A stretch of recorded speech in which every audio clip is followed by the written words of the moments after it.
Hi friends, welcome back to my channel. Those who are new, welcome to my channel. In our last video, we have learned about the establishment of a Mughal empire. After that, we see the Babur. After that, we see Humayun and Sher Shah. Their administrative system, military system, revenue system, we will learn in our last video. I will provide link in description. In today's class, let us see a great king called Akbar. Akbar was the most famous king of Mughal Empire. Akbar was born in Amarkot in Sindh provinces. Humayun was his father. When Akbar assumed power, when Akbar became the king, he was only 14-year-old. After the death of Humayun, Akbar's father, Humo, the military general of Bengal, the king Muhammad Shah Abduli, opposed and conquered Delhi and Agra. This led to the traffic battle at Panipat in the year 1556. First battle of Panipat was held on 1526 and second battle of Panipat was held on 1556 between Himo and Mughals. This is known as the Second Battle of Panipat. Akbar emerged victorious in this battle. His prime minister and royal representative called Bairam Khan came to the Akbar's assistance during that war. With the help of a mighty army, Akbar conquered Malwa, Jaipur, Gundawan, Chittur, Ranatambur, Kalinjar, Gujarat and Bengal. The Battle of Haldighat is the most significant battle in the history of medieval India. Another battle we see that gained a very important place. That battle is Haldighat. After the death of Chittur King Rana Uday Singh, his son Rana Pratap Singh came to power. Akbar sent his powerful army under the leadership of General Man Singh and Asif Khan to fight against Rana Pratap. In that battle of Haldighat, the Mughal army was victorious, and in that battle Mughal army was a win. The remaining states of Kashmir, Sindh, Odisha, Baluchistan, Kandahar and Ahmednagar comes under the Akbar's rule. Akbar get more powerful. Thus he lead to the firm foundation for Mughal to emerge as a powerful kingdom in medieval India. After this, Akbar lead the great foundation for the Mughal Empire in medieval India. Now let us see Akbar's religious policies. Akbar could break the chain of orthodox due to the close interaction with his mother, teacher and Sufi saint. He had allowed his Rajput wives to perform puja in his palace. He had ordered against harassing women and children of enemy state. He had also ordered not to arrest a Hindu who did not take part in a war and turn them into slaves. He also ordered against the conversion of such a Hindus into Islam. He abolished jizya, head tax on Hindus. He translated the Hindu religious books into Persian language. He showed respect towards the qualified Hindus by appointing them to the high position. For example, the Raja Todarmal was the famous minister of finance, and Bhagwan Das Man Singh Todarmal and Rai Singh were the governors of Akbar's administrative system. There were the 8 Hindus among the 12 provincial finance ministers. Akbar directed that the festival of Rakhi, Deepavali and Shivratri and he should celebrate in his court. Those are all about the Akbar's religious policy. Now let us see Deen-e Ilahi. Deen-e Ilahi, Akbar established a new religion called Deen-e Ilahi in the year 1582. The best aspects of the all religions were present in the new religion.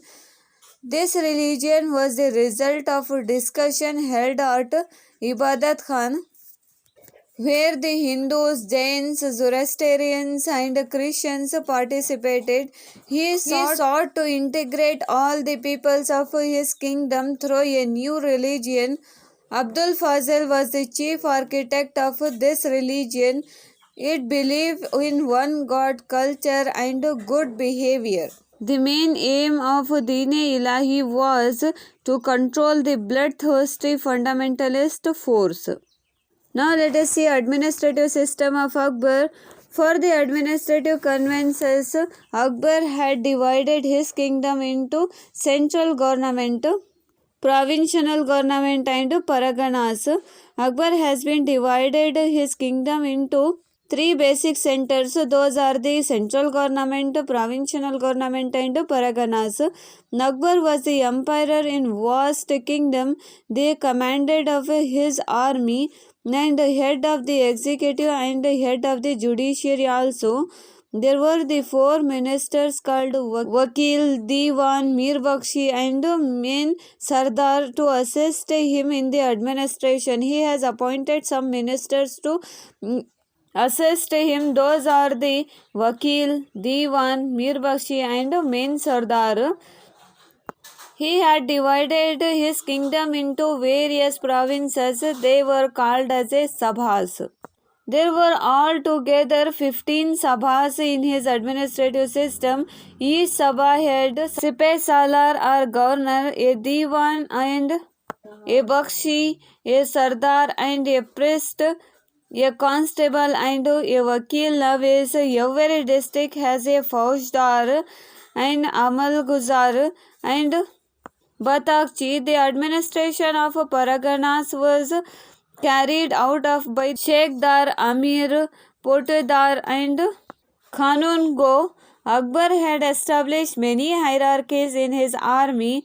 That is called as a mansab. It is the supervisor. It is called as a mansabdar. There were infantry, cavalry, elephant, and unit and cannon unit in the Mughal army. There was a separate department to stamp the horse known as the Dak Mahali. Those are all about the administrative system of Akbar. Now let us see revenue system of Akbar's administration.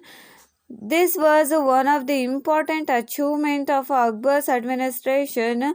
He brought Jubuti system into the practice. It is called as a system of Todarmal. Bamboo measuring stick with iron hook. They were used to measure the land. The land was classified as a Polaj, Paruti, Chachar and Banjar with the exception of Banjar. Banjar means a barren land. Based on the fertility of that soil, all the other land was classified as excellent, average and mediocre. Each farmer was given a patta. The police system, Kotwal, during the Akbar's time was well organized and the constable. There were a police station in Paragana. Akbar encouraged art and architecture too in his region. The important monuments in Fatehpur Sikri, Wajabagh, Daftare Khana, Jodhabai's palace, Daulat Khana, Panch Mahal, Birbal House, Kabutar Khana, etc. Those are all the important monuments which are built in the Akbar's region. Those are all about the Akbar's revenue system. After the Akbar, his elder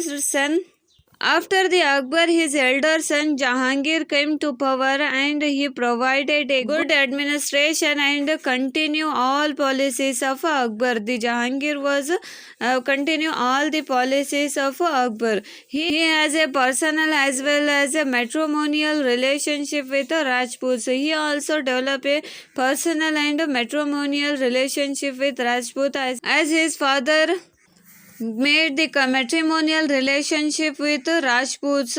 He also continued it and he liberalized a few restrictions against the rule of Mewad.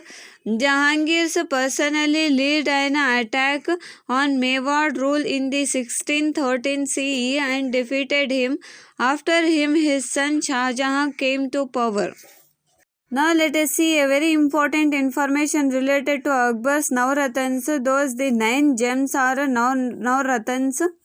Navratans in the Akbar's court, those are the Todarmal, Abul Fazl, Faizi, Birbal, Tansen, Abdur Rahim Khane Khana, Hamim Humam, Mullah, Do Fayaz and Man Singh. Those are all the Akbar's Navratans. Those are all the ministers of Akbar's court.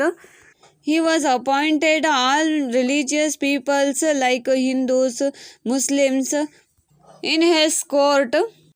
Those are all about the great king called Akbar. If you have any queries regarding this, comment below. Thank you for watching this.